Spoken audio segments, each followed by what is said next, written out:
Good morning, everyone. JC, Mountain and Jar. Welcome.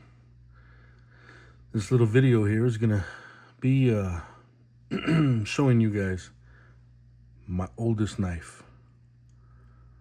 So I picked this up a while back, and I tried as hard as I could to figure out a date range for it and any type of history that I could find that would go along with it. And what I did come to find is that this is a dinner knife and a dinner fork circa 1880. And the oldest knife that I had before this was 1940. So circa 1880 by all means is my oldest vintage knife to date. Couldn't find much history on it other than this is a carbon steel of some sort, flattened or taken from a flat piece. Looks like the tang runs straight through. I don't know what the wood is, but I know from what my family is saying that looks to them like lead that was melted and shaped and then put into the wood. Quite artistic as well as they could be in the 1800s, late 1800s. It's pinned in, and all I did was sharpen it just a tad bit, and it came back really, really sharp. So I'll show you guys here that it's one of the sharper knives that I have. So this could have been used for any type of meal, you know. It's not good for poking, but since this edge right here is so sharp, I'm sure that they could have field dressed by cutting and then just peeling across, you know, most likely small game, I would imagine. If they had to, they could do some medium game. The fork is the same. It's a carbon steel that's flattened and pounded and really, really firm and strong. And again, with the lead and being pinned in.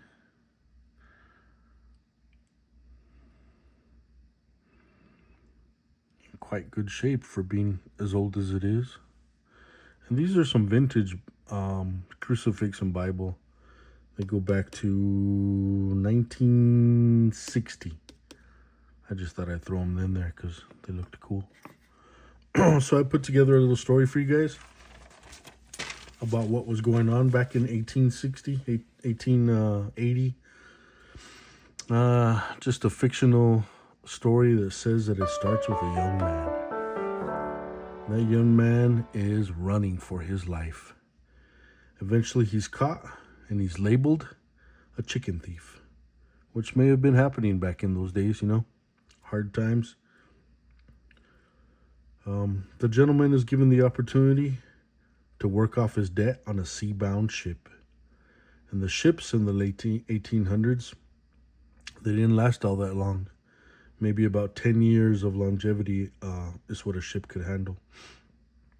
So he's assigned to an older ship, which is in need of repair, creating an image of a possible death by going out to the sea at any day, at any time. During this time, he would have often had only one meal throughout the day, if that, you know.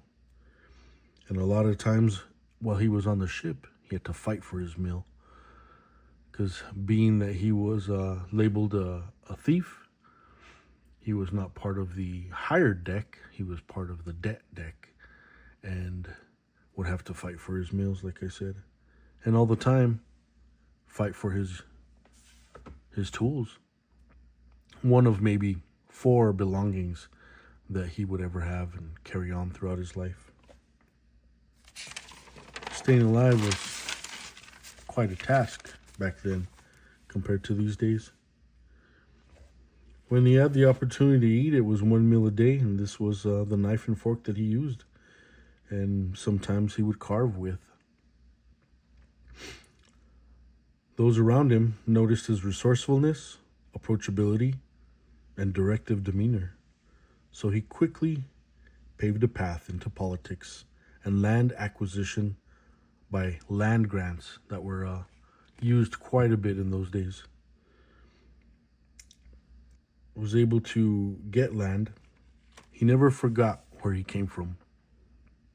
He would often help those who were in need, putting them to work and never treating them as slaves, always treating them as an equal, until he built a community. That community had land grants, well-versed persons that he taught what he learned, so that everyone could keep the land grants and abide by the rules and make themselves a home. And everybody would have a certain type of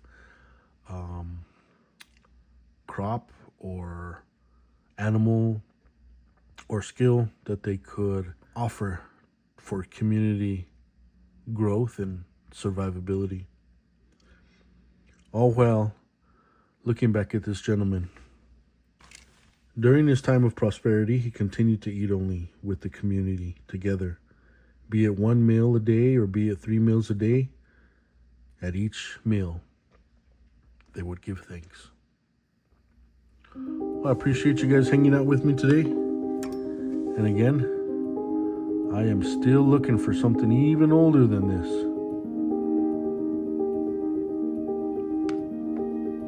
Knife collecting and hunting has been very fun for me. And I appreciate you guys sharing my passion with me. Mountain Ajar.